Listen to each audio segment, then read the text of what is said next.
খুব জোরে চেঁচালে একটা ভোকাল নডিউল তার ভেতর হেমারেজ হচ্ছে, রক্তক্ষরণ হয়, সেটা একটা হেমারেজিক পলিপ আকার ধারণ করতে পারে।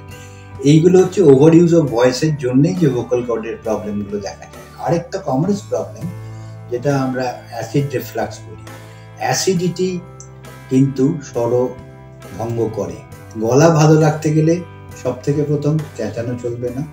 হ্যাঁ, গান বাজনা তো করবেনই, যারা গান বাজনার ভেতর আছেন বা আবৃত্তি করছেন তাদের ভয়েস থেরাপিস্টের সাথে যোগাযোগ রাখতে হবে। একটা যিনি সাথে পেশেন্টসরা এসেই বলে, স্যার আমার গলাটা ভেঙে যাচ্ছে, আমি গার্গল করছি, তা সত্ত্বেও ঠিক হচ্ছে না, এই জায়গাটাই ভুল।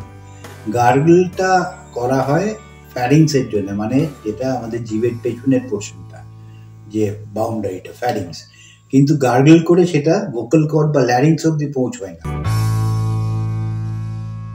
ভিডিওটি ভালো লাগলে লাইক ও সাবস্ক্রাইব করার পাশাপাশি বেল আইকনটি প্রেস করতে ভুলবেন না।